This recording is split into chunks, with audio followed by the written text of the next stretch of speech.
बिस्मिल्लाहिर्रहमानिर्रहीम। अस्सलाम वालेकुम।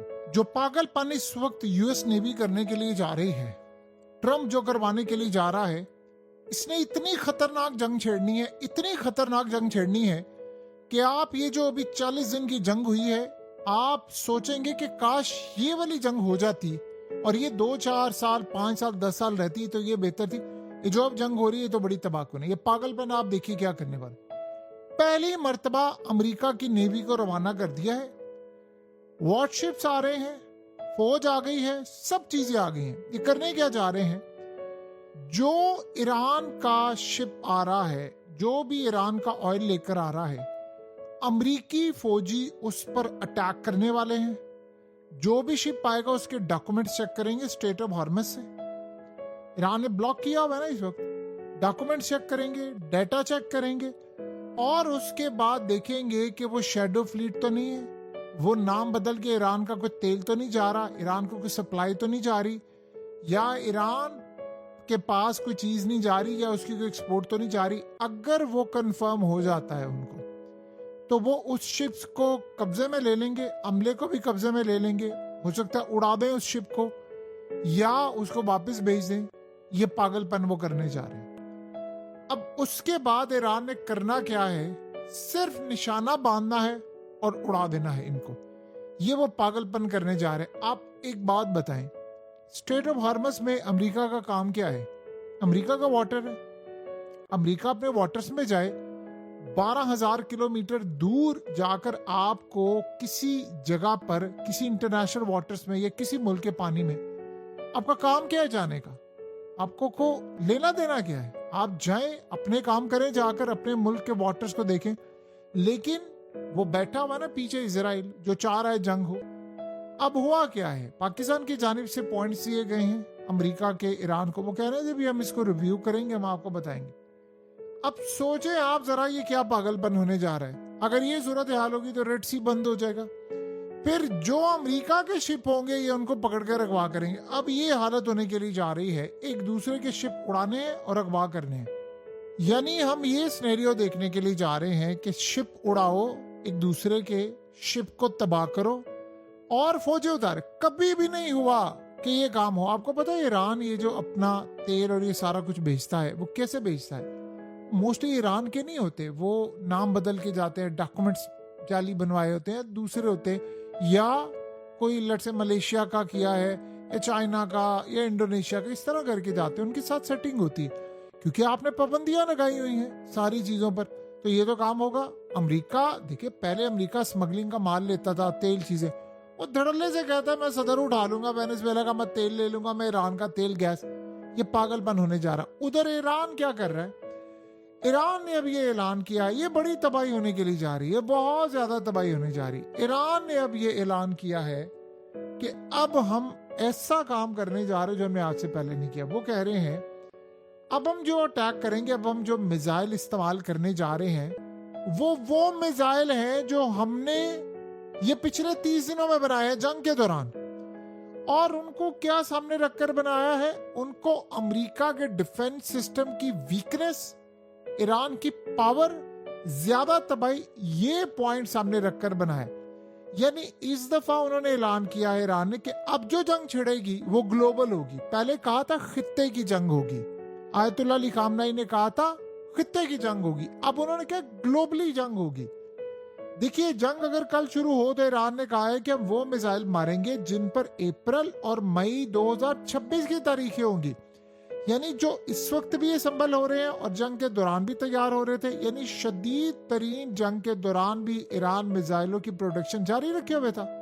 जमीन पे बमबारी के बावजूद जेरे जमीन मिसाइल यानी पूरी तरह काम कर रहे थे, उनकी प्रोडक्शन जारी थी, जैसे रूटीन के हालात में होता है। अब पुराने मिसाइल जो हजारों की तादाद में थे, इनका मकसद सिर्फ और सिर्फ इसराइल और अमेरिका के डिफेंस सिस्टम को खत्म करना था, इनके मिसाइलों को खत्म करना था। लेकिन अब जो मिसाइल है, इन मिसाइलों में जो टेक्नोलॉजी इस्तेमाल होती है, पुराने और नए, इसमें जमीन आसमान का फर्क है।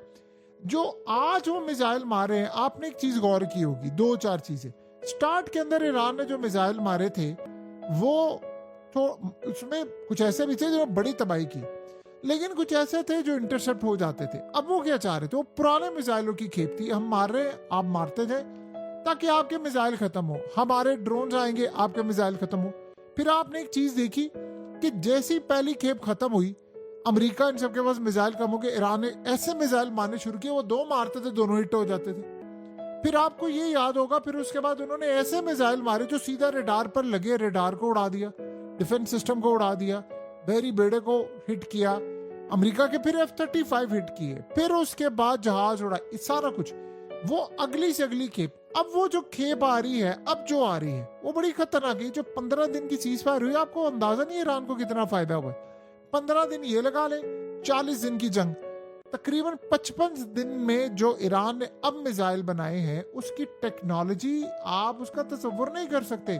वो ईरान ने इस जंग की अमेरिका और इसराइल की वीकनेस को सामने रखकर बनाए हैं। यानी आप अंदाजा करें, जो पुराने मिसाइल थे वो तो हजारों की तादाद में थे, उनका तो इस्तेमाल उन्होंने कर लिया।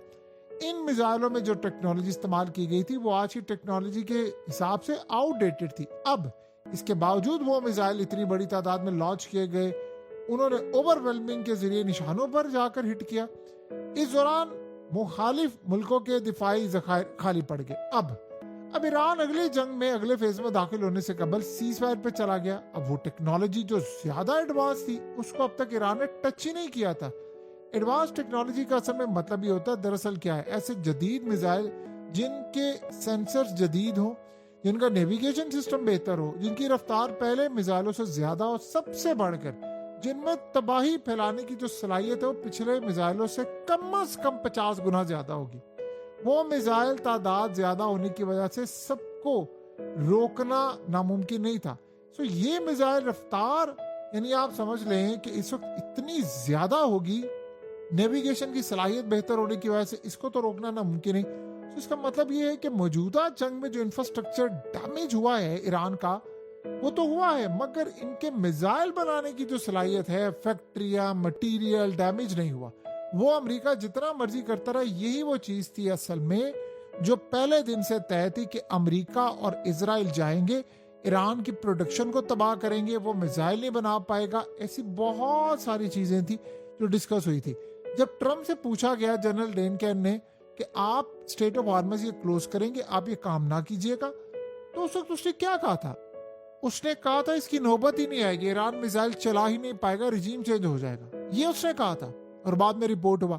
तो अब ये जो सारे का सारा मरहला आपको मामला नजर आ रहा है, वो काफी ज्यादा अमेरिका के लिए परेशान कर देने वाला मामला है। सूरत हाल काफी खतरनाक है। अब वो लड़ाई में उतरे, अब आप पागलपन दिखा दें ना अपना कि आप अपनी फौज को भेजें ईरान के शिप्स को उड़ाने के लिए, तो अगले चुप करके बैठेंगे।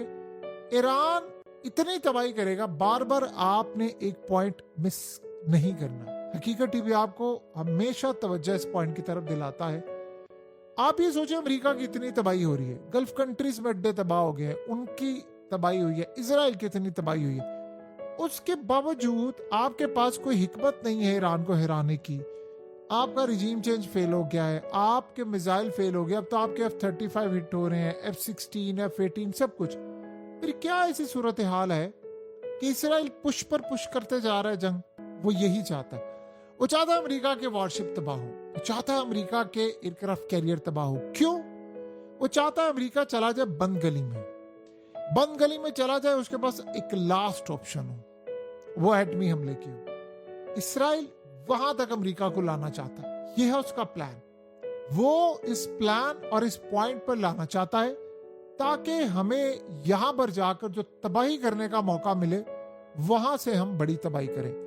अब इस सारी सूरत हाल का अगर आप जायजा लेंगे तो आपको ये बात समझ आएगी कि इतनी तबाही के बावजूद अगर ये सारे का सारा मामला हो रहा है, तो उसका सिर्फ और सिर्फ एक मामला, एक वजह है कि अमेरिका की नेवी कर दी जाए बड़ी पैमाने पर तबाह, और उसकी तबाही के बाद ये सारे का सारा मामला इसी तरह जाए कि वो अब जाए फाइनल अटैक करने के लिए। देखिए, ईरान को आप तबाह करें, आपके पास कोई रास्ता नहीं है। अवाम सड़कों पर नहीं आई, अवाम अपनी गवर्नमेंट के साथ खड़ी रही। एक चीज, अगली सूरत हाल, अमेरिका उसको तबाह करना चाहता था, नाकाम हुआ।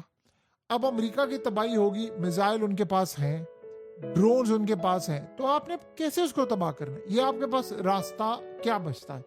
आपके पास कोई रास्ता नहीं। फिर आप क्या करेंगे? आप फिर एटमी जंग की तरफ जाएंगे, और वो समझते हैं कि ईरान के पास एटम बम नहीं है, लिहाजा हम उसको सफाई से मिटा दें। आप ये सोच रहे हैं, क्या ये पागलपन करेंगे?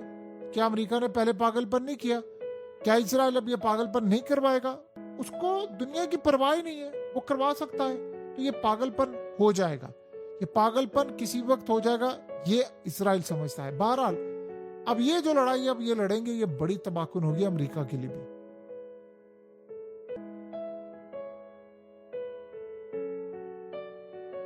हकीकत टीवी को सब्सक्राइब करना मत भूलें, वीडियो को लाइक करें, शेयर करें और कमेंट सेक्शन में अपनी राय का इजहार जरूर करें।